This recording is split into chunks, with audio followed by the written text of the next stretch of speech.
In my second term of inauguration, because it is of the position of mayor, they asked me, you have the privilege of selecting a song, and what would you like to be sung or played for you? And I said, let there be peace on earth, and let it begin with me. And it's something I believed in for a very, very long time. I was going to address certain other things, but because of your subject, because of Mr. Yukimura, because of Sharon and others who spoke, I'm going to deviate a little bit. But so you know where I come from and why I so strongly believe in what I believe of let there be peace on earth.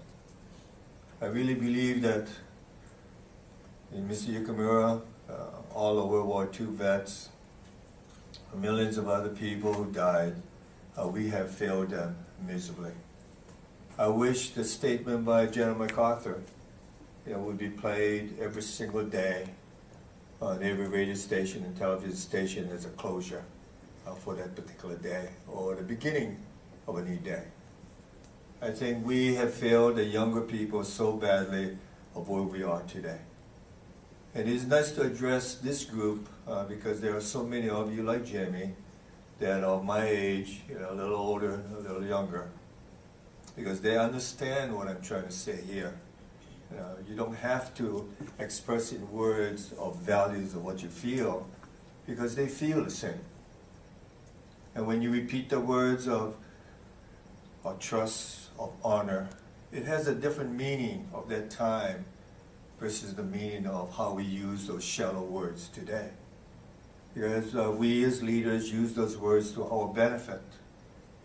Basically, as I hate to even say I was a politician. I used to tell people, please, I'm not a politician.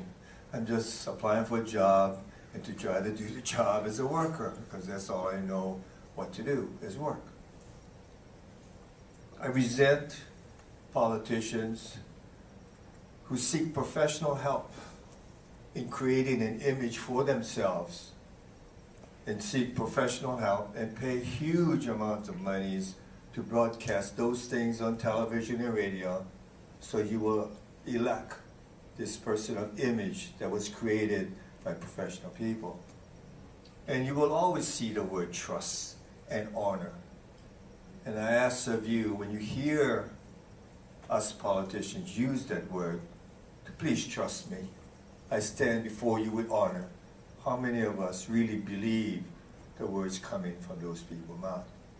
But truthfully, I don't. I don't accept it by many of them because of our failures. And when I look at the young people today, of which two of my sons, I really feel for them because we have failed. We have failed the sacrifices of all of those wars before us. And let us make this specifically in regards to racism. I was asked to go to Tokyo once as a mayor and to address and talk to some people. And one of the audience members was the governor of Tokyo. And I have a big mouth and I forget what you shouldn't say politically. But that's okay, that's Harry. And as I was talking to this group, and I know it was a very touchy subject, I told the people, which were all of Japanese, including the governor, that as an American, I am so very, very sorry for the A-bomb of Hiroshima, Nagasaki. That within a split second of a second, 250,000 people were so dying. And within a split second of a second, hundreds of thousands of others have suffered because of radiation.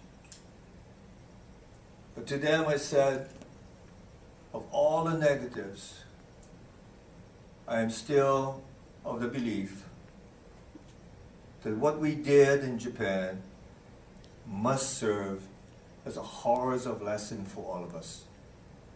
If it weren't for that awful, very awful incident of the A-bomb in Japan, none of us here, none of us of world powers would know the tragedy of what we have created.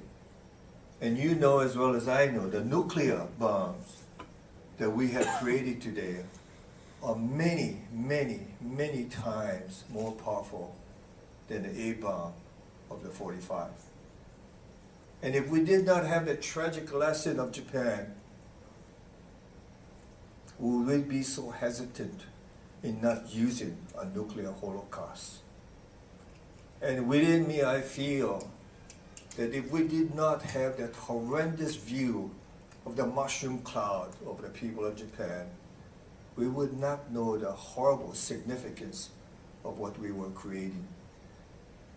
I resent very, very strongly what we have done. Look what we have done.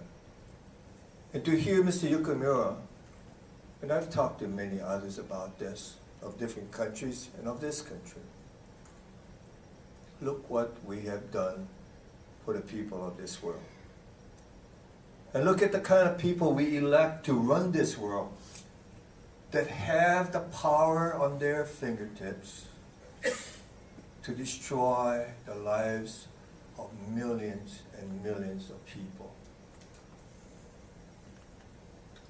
I was asked once recently by the people of Michigan State, and don't ask me why, they asked me last year to go there and talk to them about what I believe.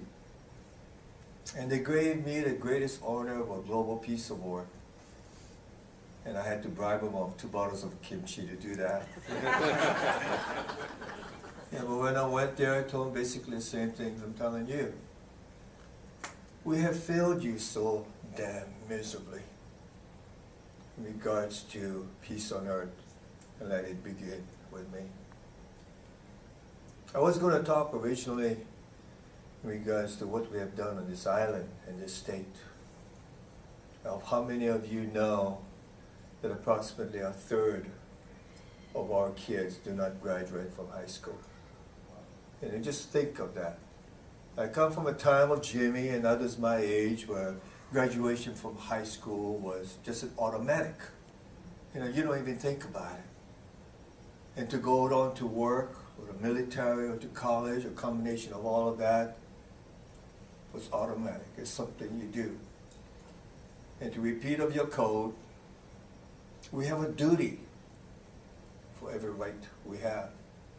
Those words were never really spoken out loud. Those words were practiced every damn single day of our responsibility and our duty. Where along the line did we lose that? I don't know. Where along the line did we become a nation of materialism and instant gratification? I don't know.